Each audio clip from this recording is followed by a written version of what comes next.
اس میں شرکت ہم سب کے لیے باعث سعادت ہے۔ دعا ہے کہ اللہ تبارک و تعالیٰ اسے ہماری بخشش، مغفرت اور نجات کا بھی ذریعہ بنا دے۔ اہل علم نے لکھا ہے کہ جس مجلس میں، محفل میں، اجتماع میں رحمت عالم حضرت محمد رسول اللہ صلی اللہ علیہ وسلم کا مبارک ذکر ہوتا ہے، اس کا حکم حضور اکرم صلی اللہ علیہ وسلم کی مجلس کا حکم ہے۔ گویا آپ یوں سمجھیں کہ آپ حضور علیہ السلام کی مجلس میں بیٹھے ہیں، اس لیے شوق کے ساتھ، ذوق کے ساتھ، محبت کے ساتھ، عشق کے ساتھ، وجد کے ساتھ، توجہ کے ساتھ، انہمام کے ساتھ، ادب کے ساتھ، احترام کے ساتھ، عزت کے ساتھ، اکرام کے ساتھ، دل و دماغ کے ساتھ توجہ رکھیں کہ یہ کوئی عام مجلس نہیں ہے، یہ کوئی عام محفل نہیں ہے۔ جتنے آپ آئے ہیں اس سے بڑی تعداد میں فرشتے آئے ہوئے ہیں، ملائکہ آئے ہوئے ہیں اور ہماری رپورٹ حضور علیہ السلام کو پہنچا رہے ہیں۔ یہ اللہ کے محبوب پیغمبر کے ذکر کی مجلس گویا اللہ کے پیغمبر کی مجلس ہے، اور آپ خوش نصیب ہیں کہ اللہ نے آپ کو یہ سعادتیں اور لمحات عطا کیے۔ کتنے میرے مسلمان بھائی ہیں، آپ کے مسلمان بھائی ہیں جو اس وقت ہانگ کانگ میں اپنے گھروں میں آرام کر رہے ہوں گے، بہت سے بازاروں میں گھوم رہے ہوں گے، بہت سے اس وقت میں تفریح کر رہے ہوں گے، بہت سے لوگ اپنی چھٹی کا دن سو کر گزار رہے ہوں گے، بہت سے لوگ ٹیلی ویژن دیکھ رہے ہوں گے، فلمیں دیکھ رہے ہوں گے، مگر میرے رب کا کرم ہے، حضور کا صدقہ ہے کہ اس نے مجھے اور آپ کو اس وقت میں اپنے گھر میں بلا کر اپنے پیغمبر کا ذکر سننے والوں میں شامل کر دیا، ذکر کرنے والوں میں شامل کر دیا۔ ذالک فضل اللہ یؤتیہ من یشاء، یہ سعادت بزور بازو نے کان بخشت خدائے بخشندہ، یہ رتبہ بلند ملا جس کو مل گیا، ہر مدعی کے واسطے دار و رسم کہاں۔ ساری دولتیں، سارے خزانے حضور کے ذکر پر قربان کیے جا سکتے ہیں۔ صحابہ کہا کرتے تھے، سچ کہا کرتے تھے، حضور کو دیکھتے، حضور کے مجلس میں آتے تو رسول اللہ کے چہرے انور پر نگاہ پڑتی تو کہا کرتے تھے، فداک ابی و امی، اے میرے محبوب آپ پر میرا باپ بھی قربان، آپ پر میری جان بھی قربان، آپ پر میری اولاد بھی قربان، اور زبان سے ہی نہیں کہا، کر کے دکھایا۔ رسول اللہ پر اپنے ماں باپ بھی قربان کیے، اپنے کاروبار بھی قربان کیے، اپنی اولاد کو بھی قربان کیا، حتیٰ کہ اپنی جان کو بھی قربان کر دیا۔ روز یہ مجلسیں نہیں ملتی، یہ سعادت ہے انشاءاللہ اس یقین اور امید کے ساتھ بیٹھنا کہ حضور علیہ السلام کی قیامت کے دن آج کی مجلس کی برکت سے شفاعت مل جائے۔ حضور میری اور آپ کی سفارش فرما دیں۔ وہ آجا ہانگ کانگ کے مسلمان، تو میرے لیے وقت نکال کر آیا تھا، محبت سے آیا تھا، اے اللہ یہ میرا امتی ہے، میرا محبت کرنے والا ہے، اس کو بخش دے۔ میں شکر گزار ہوں جامع مسجد کولون کی انتظامیہ کا، ٹرسٹیز کا، آپ سب کا کہ آپ نے ہمیں محبت سے بلایا، اپنے سے ملاقات اور گفتگو کا شرف بخشا، اور آج کے اس مجلس کے صدر حاجی قمر زمان صاحب جو ٹرسٹیز کے ممبر بھی ہیں، ٹرسٹ کے ممبر بھی ہیں اور نوجوان ہیں، میں نے دیکھا، کتنی دیر دیکھا، اس نوجوان میں مجھے دین کی محبت نظر آئی اور آپ سب میں نظر آئی۔ اللہ تعالیٰ ان کو دین کا قمر بنائے، ان کو دین کا چاند بنائے، ان کو ہدایت کا چاند بنائے، قرآن کا چاند بنائے۔ اور میں اپنے برادر محترم حضرت مولانا مفتی محمد ارشد صاحب دامت برکاتہم، خطیب و امام جامع مسجد کولون، یہ جس زمانے میں خیر المدارس میں ہمارے ہاں پڑھتے تھے، اس وقت بھی بڑے باصلاحیت تھے، فراغت کے بعد پاکستان آرمی میں دین کی خدمات سر انجام دے رہے تھے۔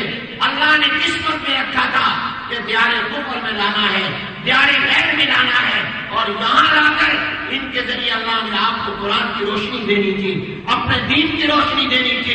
یہ باصلاحیت نوجوان ہیں، ان کی قدر کرنا اور ان سے فائدہ ہونا اللہ تعالیٰ ان کی عمر میں، ان کے عمل میں، ان کے علم میں، ان کی خدمات میں برکت عطا فرمائے۔ مجھے جس عنوان پر گزارشات پیش کرنا ہے وہ عنوان ہے عظمت رسول صلی اللہ علیہ وسلم۔ کیا عنوان ہے؟ عظمت رسول صلی اللہ علیہ وسلم۔ میرا ایمان ہے، میرا عقیدہ ہے، میرا یقین ہے، اور یہ ایمان اور عقیدہ اور یقین حقیقت پر مبنی ہے، مبالغہ نہیں ہے، واقعہ ہے کہ جناب نبی کریم رحمت عالم حضرت محمد الرسول اللہ سب کہہ دو علیہ وسلم کی شان کو اللہ برابر بڑھا رہا ہے، بلند کر رہا ہے۔ آپ کی عظمت، آپ کی رفعت، آپ کی شان، آپ کا مرتبہ، آپ کا مقام کسی ایک جگہ پر آ کر رک نہیں گیا، سٹاپ نہیں ہو گیا کہ حضور کو اللہ نے جتنی عظمتیں دینی تھی دے دی، جتنے مرتبے دینے تھے دے دیے، جتنی شانیں بلند کرنی تھی بلند کر دی، جتنی رفعتیں ادا کرنی تھی ادا کر دی۔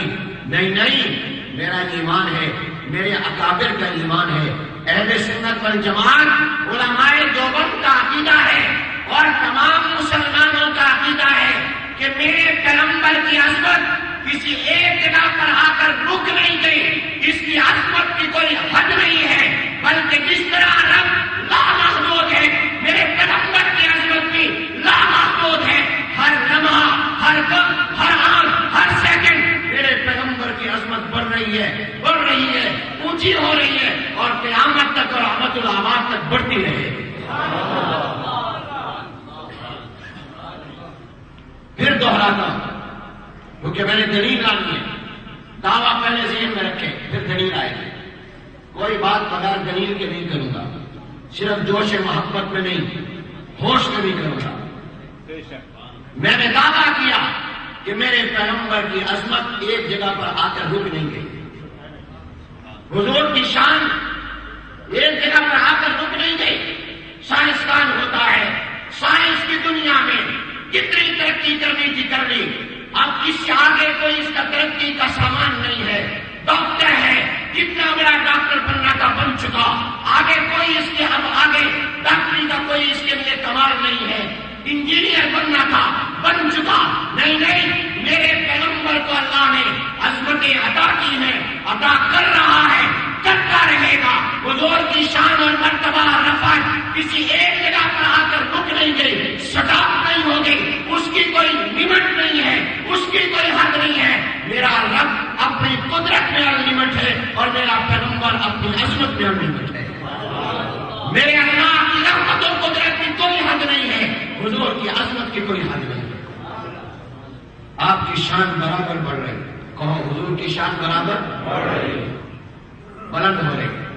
دلیل قرآن کی آیت، اللہ نے فرمایا ان اللہ وملائکتہ یصلون علی النبی یا ایھا الذین آمنوا صلوا علیہ وسلموا تسلیما۔